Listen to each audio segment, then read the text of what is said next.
What's up guys, my name is Errol James and we are going to replace my 2003 ML350 Radiator. So let's do this. Alright, we're going to start off. I already removed the left one. Now we're going to remove the right headlights. But what's happening is the return line, cooling return line is leaking here.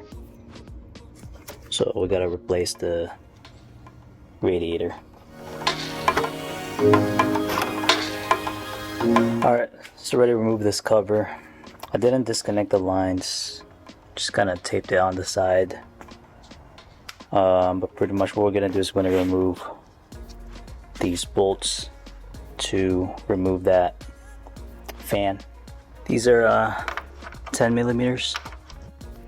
Now that I removed the bolts, those are 10 millimeters. I'm going to remove these nut plates. Just gonna pry it with a flathead. Alright, now that I removed the fan is there. Moved it. Now I'm gonna remove these bolts.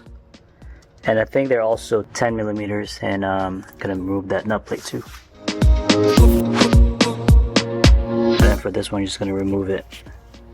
These clips with this pry thing. Alright, now that it's loose, the condenser is out. Got two choices. Either drain the coolant with this plug over here, which is going to be messy because the bumper's in the way, or I can just remove the hose and then go from and see if that will be a better spot. Just going to put this pan underneath, and let's see. So I ended up draining it through the drain plug. It's kind of messy, as you can see, but just gotta do it this way. Alright, I'll come back once everything's drained. Alright, now everything is drained. I removed that hose. Keep in mind there's gonna be like residual. Removing that hose over there. But other than that, this is what was leaking. The transmission cooler return line. As you can see, it's not aligned, but I ended up stripping out the threads. I could use a helicoil, but opted out just replacing the entire radiator. And just be careful next time. Alright, so now I'm gonna loosen it. I'm gonna take out these the condenser. See, there's like a clip that's a hang. You got to be careful with this because you don't want to mess up the AC lines. These are pressurized, so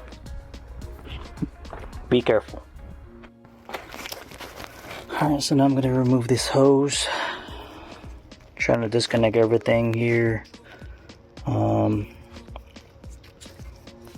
Hose for the coolant.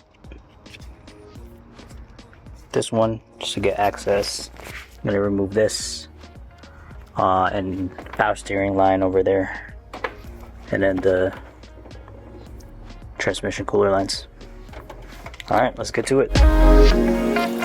All right, so the hardest part is taking apart that nipple from that grommet. I would highly recommend using some lubricant to loosen that up. But other than that, that's the hardest part to take it out. So this one, there's two of them attaches. You gotta be careful when you move it to make sure that you're not moving the condenser lines as much. All right, this is the new radiator. It's Nissan's. All right, let's see what it looks like.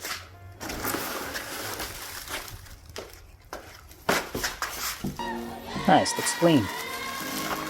She is. Gonna make sure there's no damage. Taking out these plastic plugs, and then we're gonna hook it right up. Now the radiator is removed. Gonna put the new one in here. All right. All right, now everything is back up. Making sure everything's connected. Transmission cooler line just feed the return. The coolant reservoir is connected right there. Power steering lines connected. When putting this back in, what I do is like, I'll align it with this hole. That should lined up. If you aligned it, these holes, that should lined up with the latch. That's how I did it. Other than that, so yeah, when you're filling your coolant, check the level. So yeah, fill the coolant line, power steering line, and then transmission. Making sure everything is good to go. Alright, and that's it.